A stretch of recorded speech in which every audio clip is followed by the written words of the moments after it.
back to another episode of Travel and Food Today. ഇന്ന് ഞാൻ ഉണ്ടാക്കാൻ പോകുന്നത് ബേക്കറി കിട്ടുന്ന അതേ രൂപത്തിലും ഭാവത്തിലുള്ള ചിക്കൻ റോൾ ആണ്. അപ്പോ ഭയങ്കര ഈസിയാണ്, എങ്ങനെ ഉണ്ടാക്കുന്നത് കാണാം.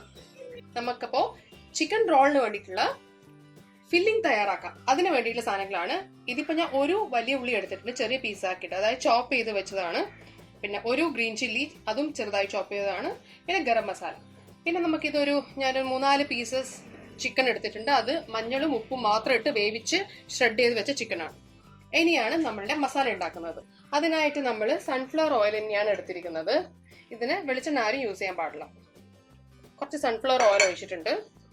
അത് ചൂടായി വരുമ്പോൾ നമുക്ക് നമ്മുടെ ഉള്ളിയും പച്ചമുളകും ഒരുമിച്ചും ഇട്ട് കൊടുക്കാം. ഇതിനധികം പണിയൊന്നുമില്ല, വളരെ സിമ്പിൾ ആയിട്ടാണ് ഞാനിപ്പോൾ ഉണ്ടാക്കുന്നത്.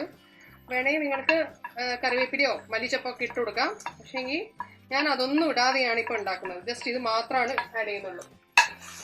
ഇതൊന്ന് വഴന്ന് വന്നു കഴിഞ്ഞാൽ നമുക്ക് ബാക്കി ഗരം മസാലയും അതൊക്കെ ചേർക്കാം. ഇതിനുള്ളിൽ കുറച്ച് ഉപ്പും കൂടി ഇട്ട് നമുക്കൊന്ന് വഴറ്റാം. ഉപ്പും കൂടി ഇട്ടിട്ട് നമുക്ക് നല്ലോണം ഒന്ന് സോട്ട് ചെയ്യാം. ഇത് നല്ല ബ്രൗൺ കളർ വരണമെന്ന് ഒരു നിർബന്ധവും.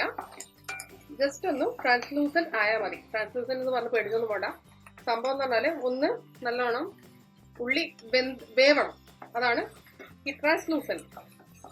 ഓക്കെ, അപ്പോൾ ഇതൊന്ന് നല്ലോണം ഒന്ന് വഴറ്റി എടുക്കാം. നല്ലോണം വെന്തിട്ടുണ്ട്. ഇനി ബ്രൗൺ കളർ ആവുന്നതിന് മുന്നത്തെ സ്റ്റേജ് അത്രേ വേവുണ്ട്. അതിൽ തന്നെ നമുക്ക് ഗരം മസാല, ഇതിപ്പോൾ ഞാൻ 1/2 ടീസ്പൂൺ ഗരം മസാല ഇട്ടിട്ടുണ്ട്. ഇതിൽ തന്നെ നിങ്ങൾക്ക് ചിക്കൻ മസാല ഒക്കെ ആഡ് ചെയ്യാം. പക്ഷേങ്കിൽ ഞാനിത് പെട്ടെന്നൊന്ന് ഉണ്ടാക്കുന്ന കൊണ്ടാണ് ഞാൻ അതൊന്നും ആഡ് ചെയ്യാത്തത്. ഇങ്ങനെ ഉണ്ടാക്കിയാലും നല്ല ടേസ്റ്റ് ആട്ടോ. നമ്മൾ അധികം മസാല ഇട്ട് ഉണ്ടാക്കുന്നതിനേക്കാളും ഇങ്ങനെ ഉണ്ടാക്കുമ്പോൾ അത് വേറൊരു ടേസ്റ്റ് ആണ്. ഇതിലേക്ക് കണ്ടോ, അതിന്റെ ഗരം മസാലയുടെ പച്ചമുളകൊക്കെ മാറി. ഇതിലേക്ക് നമ്മൾ ഷ്രെഡ് ചെയ്ത് വെച്ച ചിക്കൻ, കുറച്ച് ഒരു സ്റ്റോക്ക് കൂടി ഉണ്ട് അതിന്റെ, അത് നമുക്ക് ഇങ്ങനെ ഒരു മീഡിയം ഫ്ലെയിമിൽ വെച്ച് നല്ലോണം ഒന്ന് വഴറ്റിയെടുക്കാം. ഉള്ളിയുടെ അതും നമുക്ക് ആ ചിക്കൻ്റെ ഇതും എല്ലാം കൂടെ നല്ലോണം ഒന്ന് യോജിപ്പിക്കണം. അത് യോജിച്ച് വരണം, എന്നാലേ നമുക്കത് ഫില്ലിംഗ് ആയിട്ട് നിറയ്ക്കുമ്പോൾ ആ ടേസ്റ്റ് കിട്ടുള്ളൂ. നമ്മുടെ ഈ നാട്ടിലൊക്കെ ഫില്ലിങ്ങിന് നമ്മൾ പണ്ടെന്നാണ് പറയാട്ടോ. അതെന്താ സാധനം എന്ന് എനിക്കറിയില്ല, എന്തുകൊണ്ട് ആ പേര് വന്നോന്ന് അറിയില്ല. പക്ഷെ പറയുന്നത് പണ്ടെന്നാണ്. ഓരോ സ്ഥലത്തും ഓരോ ഇതല്ലേ. കോഴിക്കോട്, കണ്ണൂർ, ബാക്കി ഭാഗങ്ങളിലെല്ലാം അന്ന് പറയുന്നതാണ്, ഫില്ലിങ്ങിന് പറയുന്ന പേരാണ് ഈ പണ്ടം. പണ്ടം നിറയ്ക്കുക. കുറച്ച് ഒരു ഫ്ലേവറിന് വേണ്ടി മാത്രമാണ് ഒരു നുള്ള പെപ്പർ പൊടി ചേർക്കുന്നുണ്ട്. നമ്മളെ കുരുമുളക് പൊടിയാണ്. അതും കൂടി ഇട്ടിട്ട് നമുക്ക് ഈ ഫില്ലിങ്ങിന്റെ പണി തീർക്കാം. അപ്പോൾ നമ്മുടെ ഫില്ലിങ് ഇവിടെ തയ്യാറായിട്ടുണ്ട് കേട്ടോ. നീ ഓഫ് ചെയ്യാണ്. ഫില്ലിങ് റെഡിയായി. നേരത്തെ നല്ലോണം കുഴച്ചിട്ട് പൊങ്ങാൻ വെച്ച മാവാണ് കേട്ടോ. നല്ലോണം എയർ കയറി നല്ലോണം ഡബിൾ ആയിട്ടുണ്ട് സൈസ്. അതിനൊന്നിങ്ങനെ പഞ്ച് ചെയ്ത് കൊടുക്കാം.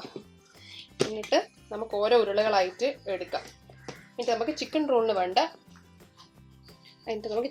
വേണ്ട പരിപാടി നോക്കാം കേട്ടോ. ഞാനിങ്ങനെ ഓരോ ഉരുട്ടിയാക്കിയിട്ട് ഉരുട്ടി വെക്കാം. നമ്മൾ അങ്ങനെ ഒരു ഉരുളി എടുത്തിട്ട് ഇങ്ങനെ മൈദയിലൊന്ന് കോട്ട് ചെയ്ത് ഇങ്ങനെ ഒന്ന് പരത്തി കൊടുക്കാം. കണ്ടോ, നീളത്തിലൊന്ന് പരത്തി കൊടുക്കാം. ഇത്രയേ പരത്തുള്ളൂ.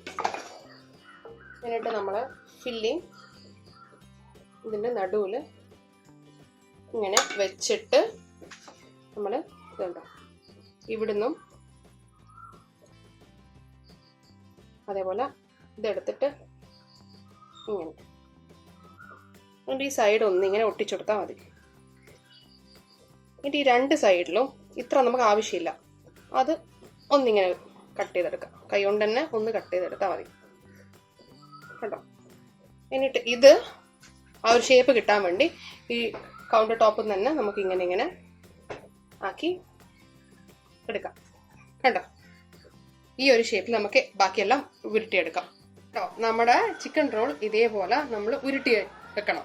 എന്നിട്ട് ഇങ്ങനെ തിളച്ച സൺഫ്ലവർ ഓയിലോ ഏത് വെജിറ്റബിൾ ഓയിലായാലും കുഴപ്പമില്ല, അതിലേക്ക് ഇട്ട് കൊടുക്കാം കേട്ടോ. ഇങ്ങനെ ഒന്ന് ഷേപ്പ് ആക്കിയിട്ട് ഇങ്ങനെ ഇട്ട് കൊടുത്താൽ മതി.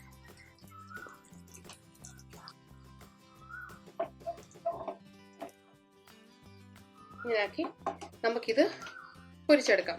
നമ്മൾ ചിക്കൻ റോൾ സാധാരണ ഉണ്ടാക്കുമ്പോൾ മുട്ടയിൽ മുക്കി ബ്രെഡ് ക്രംസിൽ മുക്കിയിട്ടൊക്കെയാണ് നമ്മൾ ചിക്കൻ റോൾ ഉണ്ടാക്കുക. പക്ഷെ ഇത് അങ്ങനത്തെ ചിക്കൻ റോൾ അല്ല, ഇത് പെട്ടെന്ന് ഉണ്ടാക്കാൻ പറ്റുന്ന. നമുക്ക് ഈ മാവ് കുഴക്കേണ്ട ആ ഒരു ടൈം മാത്രമാണ് മെയിനായിട്ട് നമ്മൾ എടുക്കുന്നത്. അതല്ലാതെ ബാക്കി നമ്മൾ ഒന്നിലും മുട്ടയിലൊന്നും മുക്കിയിട്ട് ചെയ്യുന്നില്ല. ഇത് ഡയറക്റ്റ് ആയിട്ട് ഫ്രൈ ചെയ്യലാണ്. ഈ ഒരു ടേസ്റ്റ് വേറെ തന്നെയാണ്, മറ്റേതുപോലെയല്ല, ഇത് വേറെ ഒരു ടേസ്റ്റാണ്. എല്ലാവരും ഇതൊന്ന് ട്രൈ ചെയ്ത് നോക്കണം കേട്ടോ. നല്ല ടേസ്റ്റി റെസിപ്പിയാണിത് കേട്ടോ. ഈ ഒരു കളറ് വരുമ്പോൾ നമുക്കത് പ്ലേറ്റിലോട്ട് മാറ്റാം. അങ്ങനെ നമുക്ക് രണ്ടാമത്തതും കൂടി ഇട്ട് കൊടുക്കാം. അതിങ്ങനെ ഒരു മീഡിയം ഫ്ലെയിമിൽ വെച്ചാൽ മതി. അങ്ങനെ നല്ല ഹൈ ഫ്ലെയിമിൽ വേണ്ട. ഹൈ ഫ്ലെയിമിലാകുമ്പോൾ എന്താ പ്രശ്നം എന്ന് വെച്ചാൽ പുറമേ നല്ല പെട്ടെന്ന് ബ്രൗൺ ആവും, പക്ഷെ ഉള്ളിൽ അത് വേവാതെ കിടക്കും. അതുകൊണ്ട് നമുക്ക് മീഡിയം ഫ്ലെയിമിൽ വെച്ച് നമുക്ക് ഇതിങ്ങനെ അങ്ങോട്ടും ഇങ്ങോട്ടും തിരിച്ചിട്ട് കൊടുക്കാം. കണ്ടോ, എല്ലാ ചിക്കൻ റോളും ഞാനിങ്ങനെ ഫ്രൈ ചെയ്ത് വെച്ചിട്ടുണ്ട്. നിങ്ങൾക്ക് കാണിക്കാൻ വേണ്ടിയതാ. കണ്ടോ, ഉള്ളിൽ കണ്ടോ നല്ല സോഫ്റ്റ് ആണ്. ബ്രെഡിന്റെ ഉള്ളിൽ എങ്ങനെയാണോ അതേപോലെയാണ് ഇതിന്റെ ഉള്ളിലെ ടെക്സ്ചർ. അപ്പോൾ ഇതെല്ലാവർക്കും ഇഷ്ടമായി എന്ന് വിചാരിക്കുക. നിങ്ങൾ എല്ലാവരും ഇത് ട്രൈ ചെയ്ത് നോക്കണം. നിങ്ങളുടെ അഭിപ്രായം കമന്റ് ബോക്സിൽ വന്ന് കമന്റ് ചെയ്യുക. അതേപോലെ എല്ലാവരും സബ്സ്ക്രൈബ് ചെയ്യുക, അതേപോലെ ലൈക്കും ചെയ്യുക, ഷെയറും ചെയ്യുക. അപ്പം ഇതേപോലത്തെ വെറൈറ്റി വീഡിയോസ് ആയിട്ട് ഇനി നെക്സ്റ്റ് എപ്പിസോഡിൽ കാണുന്നവരേക്കും ബൈ ബൈ.